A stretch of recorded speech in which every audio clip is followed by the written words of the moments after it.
French investigators face an unprecedented challenge. I'll tell you everything I can.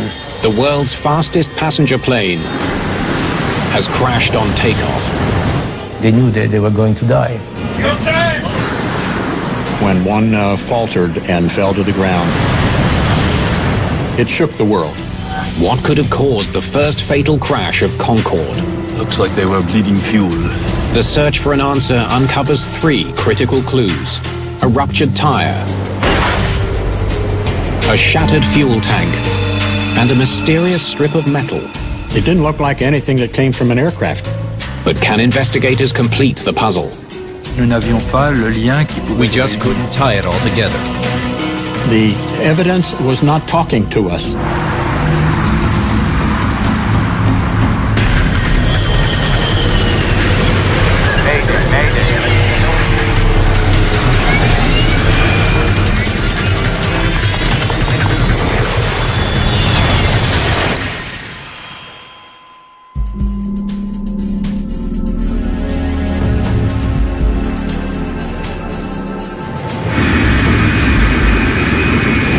Charles de Gaulle Airport, Paris.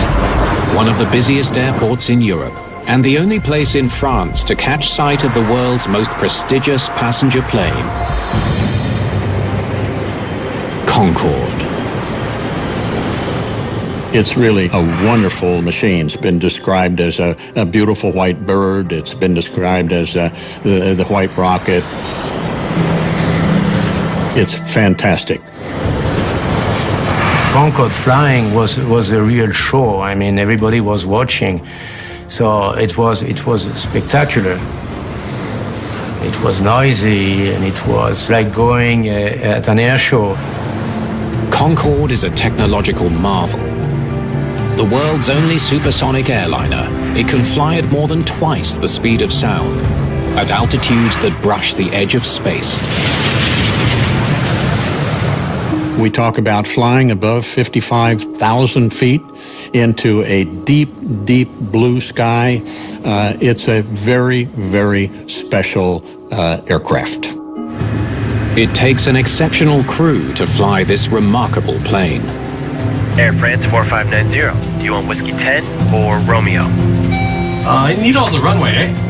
Okay, taxi for Romeo. Air France 4590. Today, Captain Christian Marty will be flying the Concorde.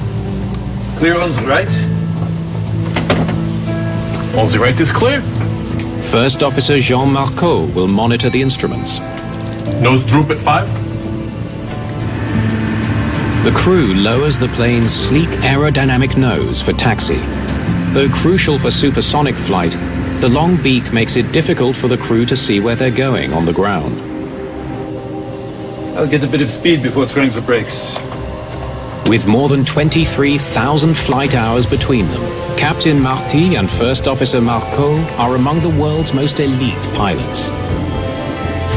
Jean-Louis Chatelain was also a member of that exclusive club. Many pilots all over the world would have loved to fly the Concorde. But there were only a few of them, and we were only a few, happy few to be elected on flying the Concorde. The jet's maiden flight was made in 1969, the result of a historic aviation partnership between Britain and France. A unique delta wing gives Concorde its signature look, while helping to reduce drag at supersonic speeds. But the design exacts a high cost at low speeds, making it harder for Concorde to gain the lift necessary to get off the ground. Delta wing is built with tremendous drag on the wing, so you have to counter the drag with a pretty high level of thrust. How much fuel have we used? Flight engineer Gilles Jardineau keeps a vigilant eye on fuel consumption. We've got 800 kilos. Concorde burns through it at an astonishing rate. In the short taxi to the runway, the plane's 4 engines have already used as much fuel as the average car uses in 6 months. Booking a seat on the famed jet requires deep pockets. The return fare to New York costs more than $9,000. It was not something unaffordable for those people we had on board. Some of them, I tell you, they didn't even know how much they were paying. Air France 4590, runway 26 right, clear for takeoff. 4590, cleared for takeoff. 26 right. The tower controller today is Gilles Logelin. I was stationed in the southern control tower, which has a very good view over the two runways that we use. This day was the same as usual. I gave him the takeoff clearance. Everybody ready? Yes.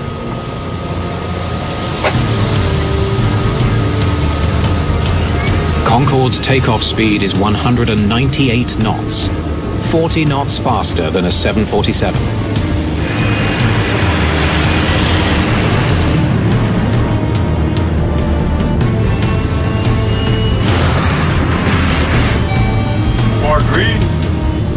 The plane's 4 afterburners ignite, giving the engines the boost they need to achieve that incredible speed. As it passes you, you feel it and you hear it because it is loud and strong, and it's just a beautiful sight to the spectator and the aviator. V1. The first officer tells the captain they've reached V1, or decision speed. They're now going too quickly to abort the takeoff. You cannot stop anymore. You have to go on. You have to continue takeoff, whatever happens.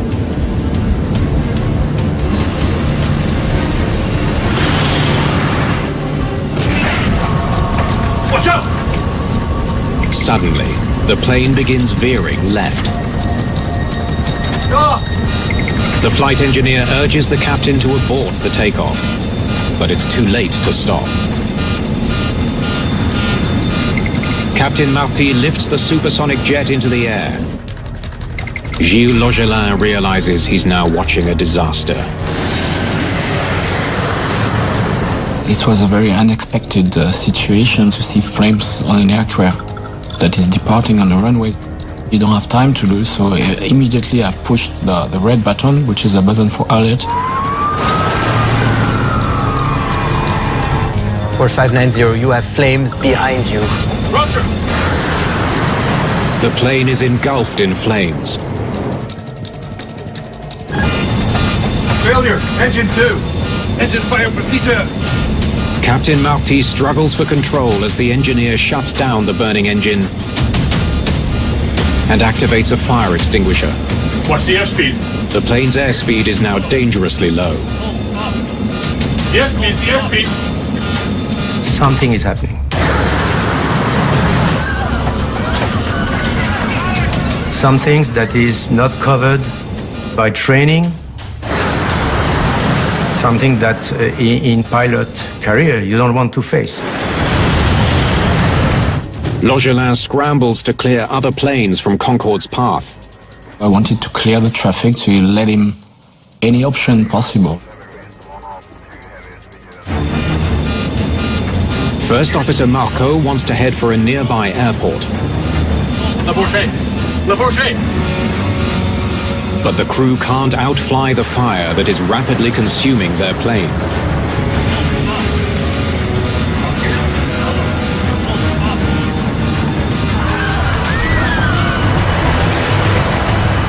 Shocking images of the unfolding disaster are captured by amateur video.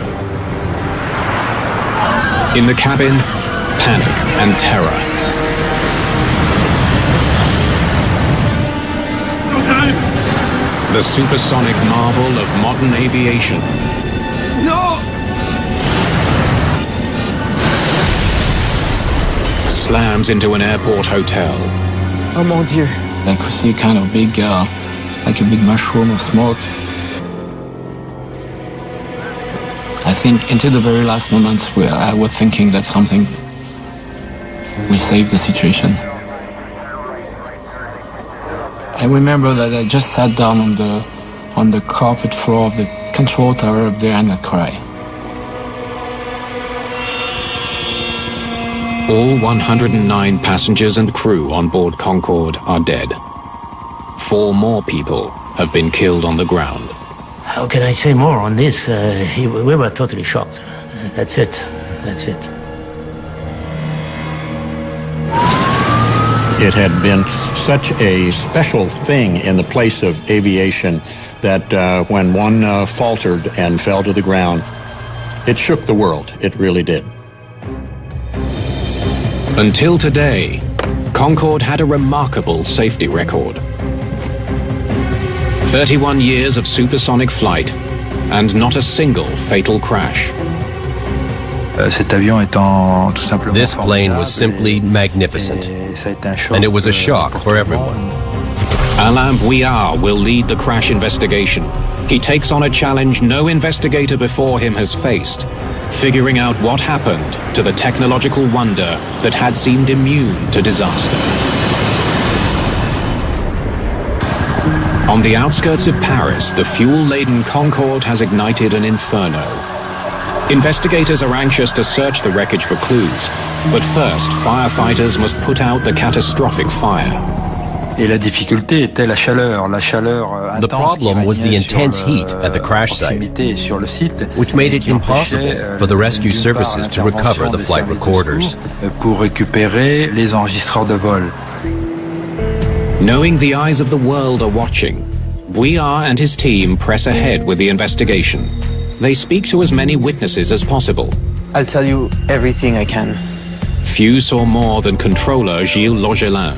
After an accident, you remember every single second of the process. I saw the flames just before they took off.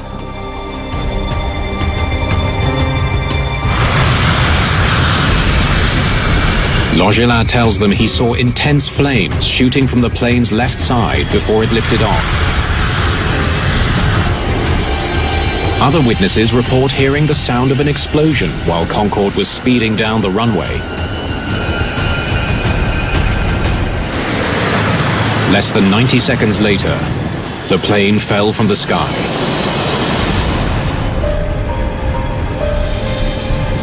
All Bouillard knows for sure is that something caused the fire while Concorde was still on the ground. We became interested in the runway because the event happened during the acceleration for takeoff. Bouillard immediately dispatches a team to the runway to search for clues. Looks like they were bleeding fuel. Concorde has left a trail of burnt and blackened jet fuel along the runway. There's also some scattered debris, vital clues that fell from the plane at the very start of the crisis.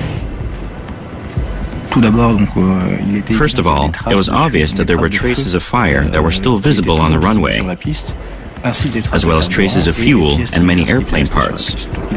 So we had to collect all these parts to preserve them for the investigation.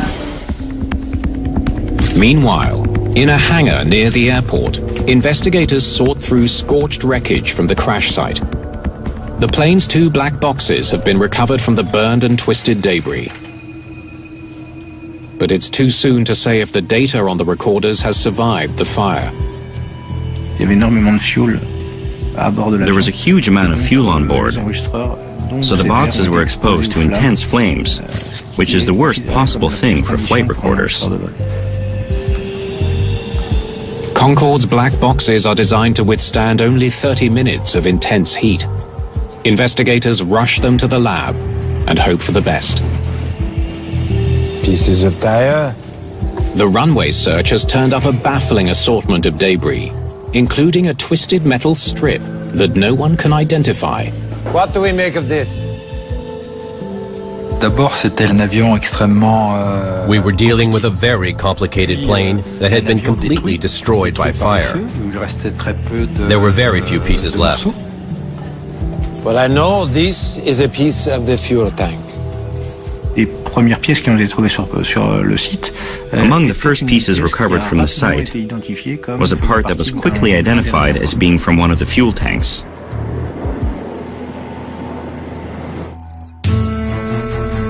Concorde has 13 fuel tanks, 1 in the tail section, and 12 more that combine to fill almost the entire delta wing. Finding a fragment of a fuel tank on the runway is an important clue. B1. It means at least one of the plane's 13 tanks ruptured during takeoff. VR studies video of Concorde's last moments shot by a passing truck driver. Must have been a massive fuel leak. It's the only way to explain a fire like that. The long plume of flames confirms a large leak from the fuel tank is the likely source of the fire. The scale of the leak, mixed with the surrounding air, is an extremely volatile mix, extremely flammable. But VR still has no idea what could have caused such a massive leak. Fortunately, technicians have managed to salvage the cockpit voice recording. Okay, let's get going. VR hopes the pilot's conversation in the cockpit will shed some light on the puzzling collection of leads. Everybody ready? Yes. Sir? Everything seems normal as the pilots prepare for takeoff. Or green. B1. But just before liftoff, there's a loud noise. Watch out! That sounded like some kind of explosion. Please, go back again.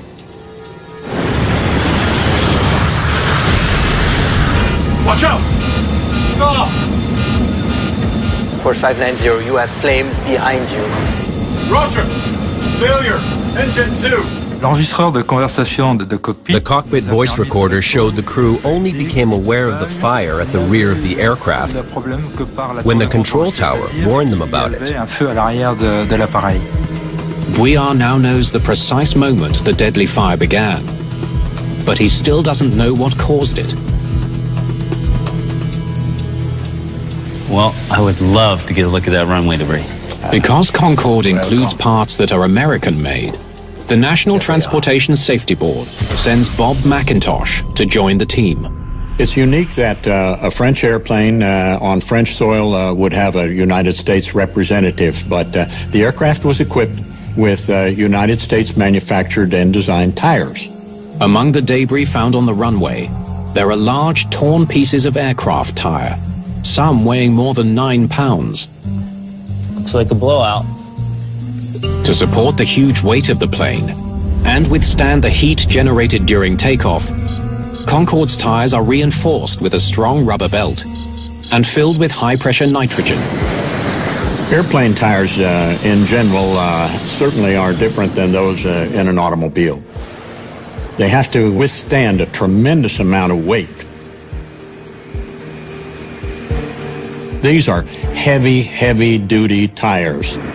When Concorde tires rupture, they can act like small bombs.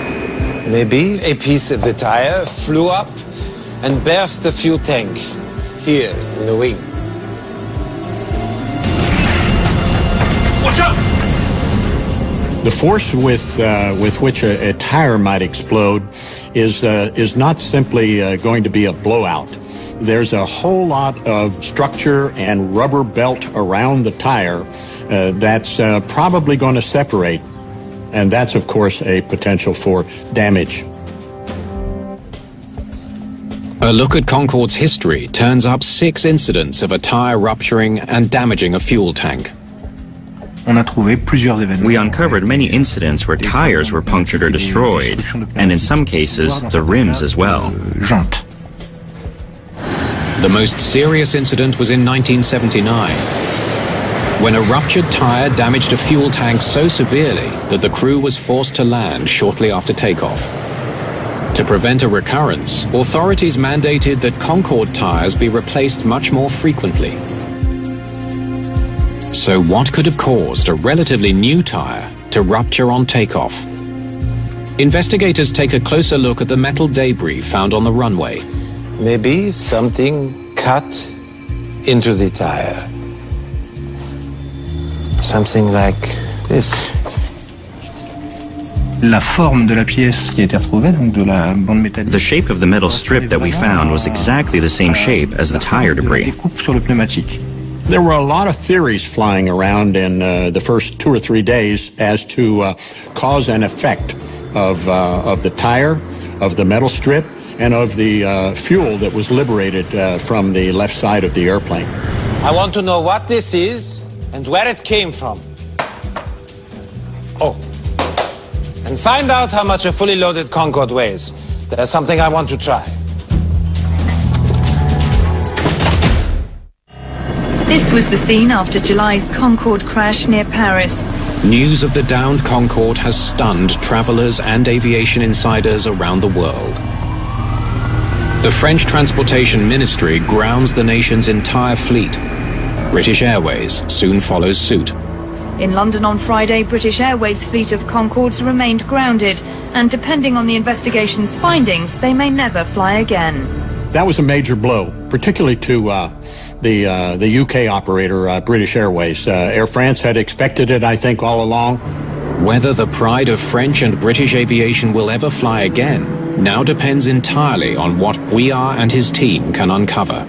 There was lots of media pressure because it was a famous plane. It was the only supersonic aircraft, and it was the Concorde's first fatal accident. Facing enormous pressure, they focus on the mysterious strip of metal found near the top of the runway. It didn't look like anything that came from an aircraft to me.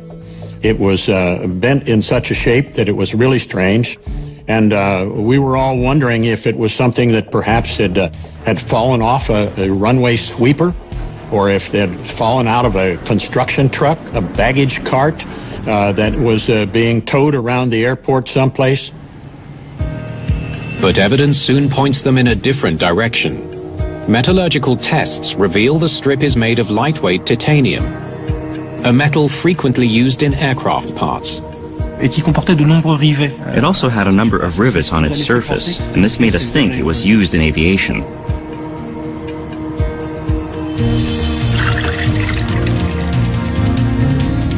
A reddish-orange substance on one side also points to the possibility the part may have fallen off an airplane. Lab tests reveal it's a kind of adhesive often used in aviation repairs. The matching of the debris on the runway with the damages that were observed in the takeoff run was something that required a lot of analysis. Somehow, a piece of metal from an aircraft became a deadly hazard on the runway. Next, please. Investigators need to know which plane it came from and how it ended up there. Next. There was a tremendous amount of pressure in the BEA. Next. Next. Next. To get to the bottom of where that strip had come from. It's pretty clear this isn't from the Concorde. We need to come at this from another way. I spent more than 2 weeks at the scene of the investigation, and we still didn't know where it had come from. Painstaking research rules out the possibility that the metal strip fell from Concorde. But there are dozens of other planes to consider. Bouillard needs to narrow down the search. What I need is a list of every single plane that used the runway before the Concorde took off.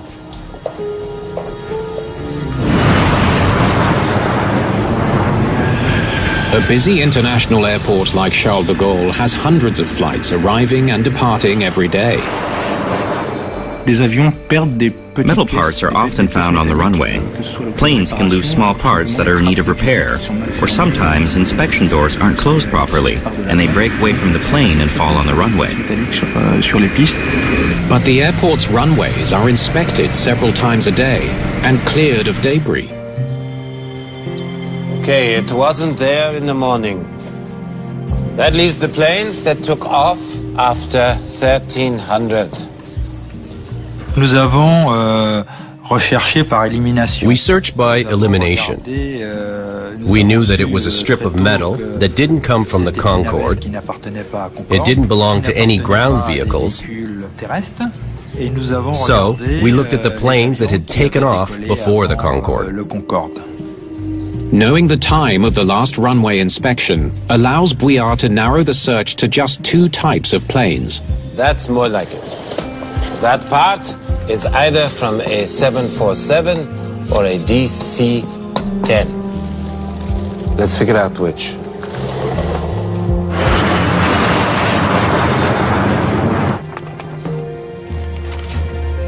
Investigators pore over schematics of the two planes, searching for the suspicious part. This isn't it. Finally, they spot something. What is this?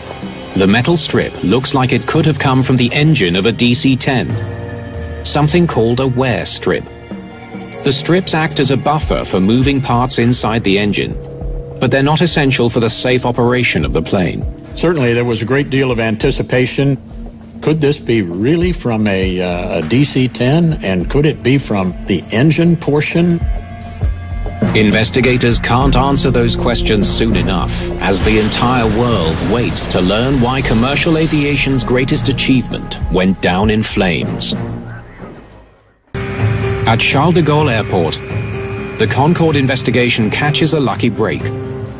An investigator notices something odd on an engine of a DC-10 that flies regularly between Paris and the US. But he only sees the plane for a moment before it takes off.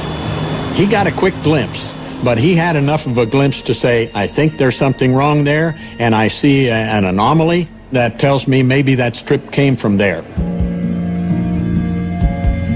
Flight records reveal that very DC-10 took off from runway 26 right just minutes before the doomed Concorde. Could it be the plane they're hunting for? It's not quite the real thing, but it is the best we've got. We didn't have the metal strip. It was still in the possession of the French gendarme. Bouillard gives Macintosh a mock-up of the engine wear strip, hoping it will help determine whether it fell from the suspect DC-10. We were all glued to the phone and trying to figure out when we could look at the aircraft, because by this time that particular aircraft had left Charles de Gaulle and was flying around in North America. Macintosh soon tracks the DC-10 to Houston. He'll need to catch up with it there to get a close look at the engine. It really became a challenge to me to find this aircraft and to find the specific point where this strip had come from. If Macintosh can't track down the origin of the metal strip, the full story of the Concorde disaster may never be known. In Paris, Alain Bouillard finally has a working theory that may explain one of the most shocking aviation disasters the world has ever seen. This will do. Let's see if it can slice open the tire. Incredibly, it all comes down to a thin strip of metal that may have fallen from a DC-10 onto runway 26 right, V1, where it ruptured a massive Concorde tire. Watch out! Stop! That fatally bursts a fuel tank. It's time to test that theory. The first thing we had to do was reproduce a tire rupture to try to explain the size of the fragments we found and to see if it was possible for this metal strip to cause the type of damage we saw in the debris. They create an exact replica of the metal strip that was found on the runway and place it under a brand new Concorde tire. A two-wheel trailer is stacked with heavy blocks to recreate the load on Concorde's tires.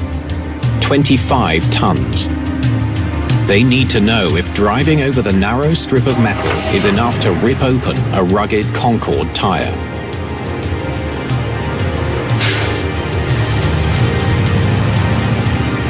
In dramatic fashion,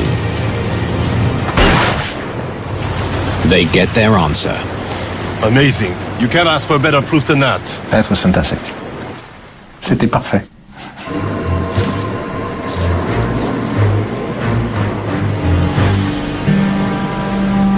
This plane is tough on tires, and it seems fuel tanks. Bouillard is convinced he's cracked the case. Hoping to confirm his theory, investigators study the fragments of the Concorde's fuel tank. But there's a problem. If a piece of flying debris ruptured the tank should be bent from the outside in. But the tank fragment from the runway is bent in the opposite way. It looks like Bouillard's theory is falling apart. I don't get it. I just don't get it. If the tire didn't rupture the fuel tank, then what did? The entire investigation is back at square one. We had all these elements, but we had trouble making the connection between the tire fragments, the strip of metal, and the pieces of the fuel tank. All these remained isolated elements, and we couldn't find a way to link them together. What are we missing? I have never seen anything like this. The action that would make this piece of fuel tank escape was unique.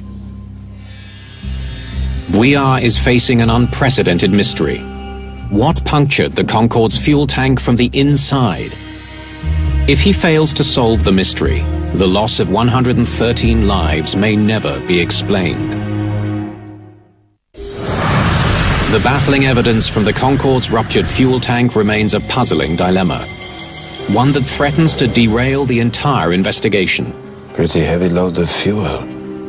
On the day of the crash, all 12 fuel tanks inside Concorde's enormous delta wing had been completely filled. For routes like Paris to New York, the Concorde's fuel tanks needed to be filled to their maximum capacity. Without full tanks, it wouldn't have the reserves needed to cross the Atlantic.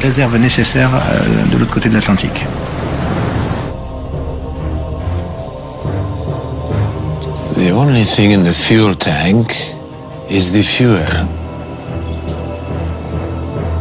Maybe what bursts the tank is the fuel itself.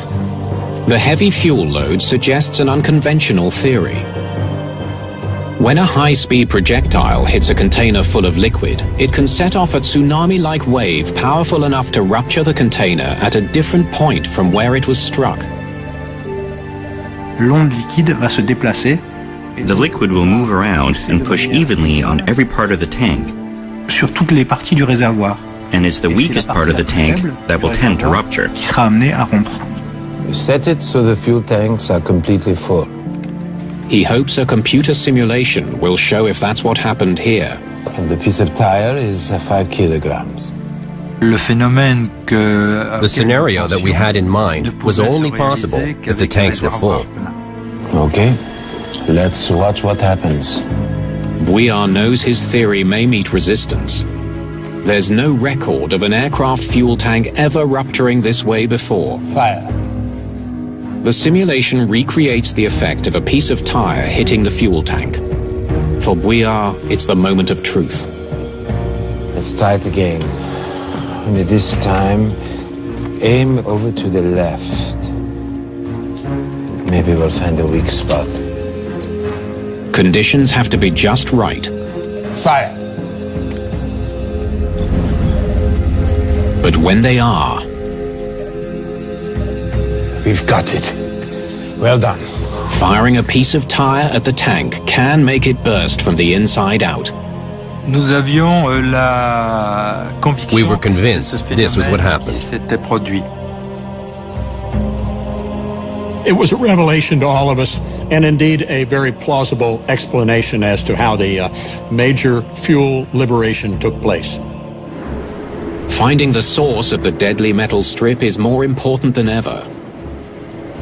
In Houston, Bob McIntosh prepares to inspect the DC-10 that took off 5 minutes before Concorde. We were met by the safety manager of Continental Airlines. We all realized that we had a pretty serious duty here, and there might be some real repercussions coming from this, what we were about to do.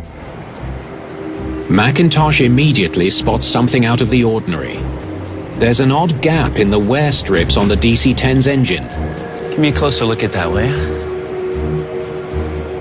We had the mechanics open up the cowling and expose the area where the strip was missing.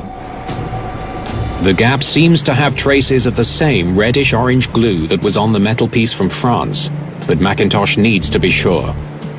It obviously didn't fit right, and there was an attempt to make it fit better by using this mastic or glue material. Okay, let's see if the lab can match that. There also seemed to be some extra rivet holes on the engine. He checks carefully to see if they match the ones punched into the strip found on the Paris runway.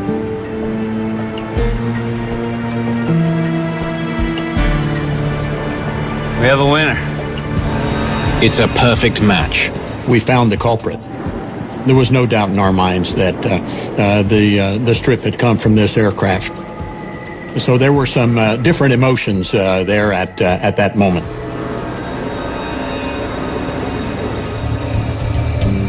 Macintosh needs to know how an engine part could have fallen off a plane from a major US airline, causing a fatal tragedy. He combs through the DC-10's maintenance records and learns the wear strip was replaced just a couple of weeks before the accident.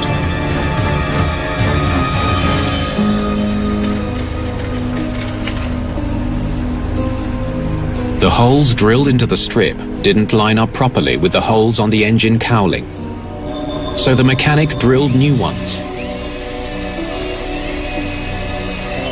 Then he added some adhesive to fix it in place.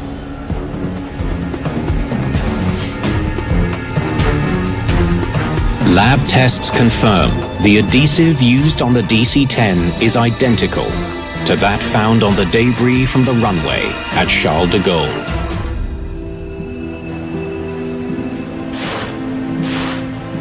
There was no intent to violate a regulation. It was just the job wasn't done to a professional level that you would expect from a first-line airline in particular. The piece stayed in place for just 16 days before dropping onto the Paris runway 5 minutes before Concorde took off. Weir has one final question. No time! Why didn't the pilots abort the takeoff and save the lives of everyone on board? No!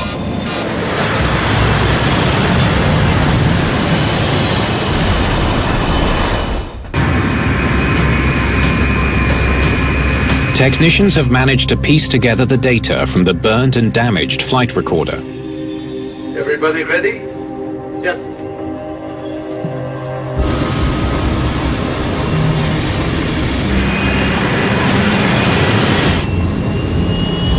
Engines are fine, speed increasing. Together with the cockpit voice recorder, it paints a vivid picture of a sudden emergency that escalates rapidly.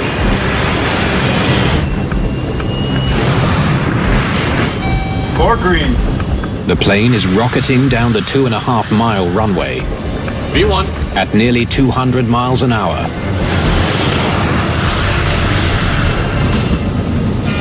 Watch out! When the fuel ignites, the massive jet needs more than a mile to stop. But there's only 1,000 yards of runway left. The pilots must put the burning plane in the air. Aborting the takeoff at 180 knots would also have led to the total destruction of the aircraft. 2 of Concorde's 4 engines are on fire.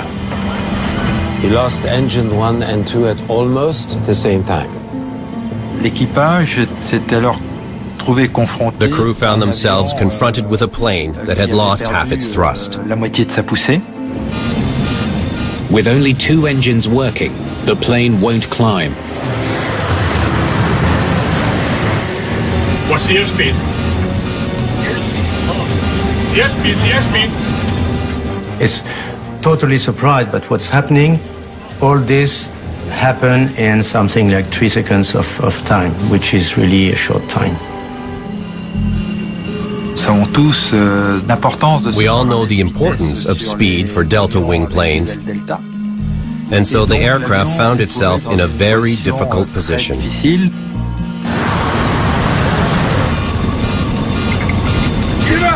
The crew tries to raise the landing gear to reduce drag. The gears, y'all! I'm trying! Due to the damage, the gear won't retract. La rupture du pneumatique a produit When the tire burst, it damaged the sensors on the landing gear doors. With those doors in the wrong position, the gear could not retract. The data shows the crew fought hard to keep the plane flying right up to the very end. But the fire is consuming their wing. At one point, they knew that they were going to die. No panic at all to the very end. To the very end, they have tried to find a solution. Investigators estimate the raging inferno burned at more than 2,000 degrees, hot enough to melt the wing.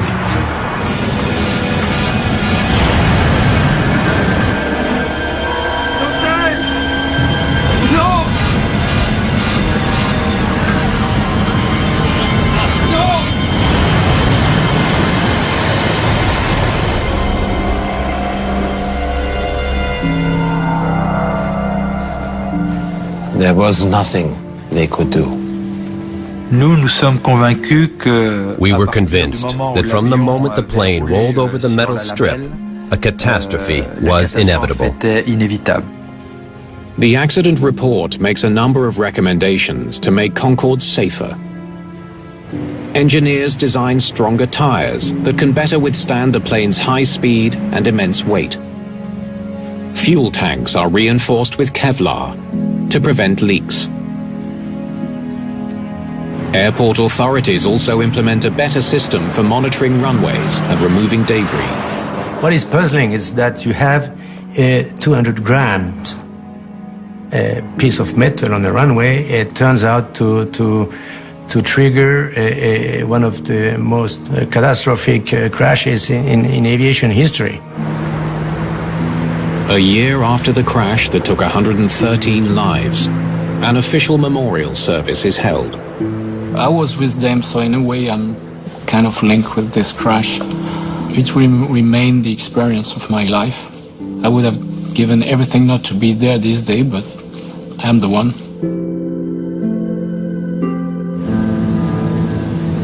"15 months after the crash, the Concorde fleet is finally back in the air. Soon after, Alain Bouillard seizes an opportunity to take a flight in the aircraft he helped save. I had the opportunity to fly as a passenger on the Concorde. I distinctly remember the color of the sky at 60,000 feet and the sensation of acceleration and speed.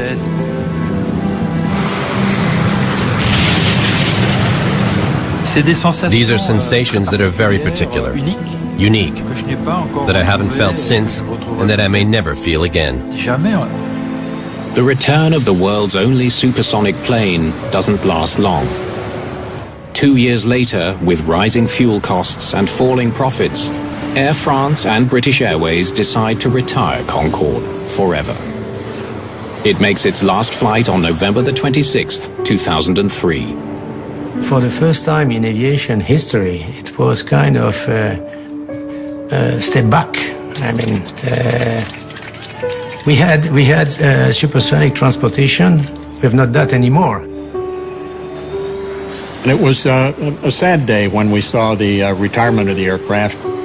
On the other hand, recognizing that it was 1965 technology, it probably was time to retire the aircraft and go on to other more modern things.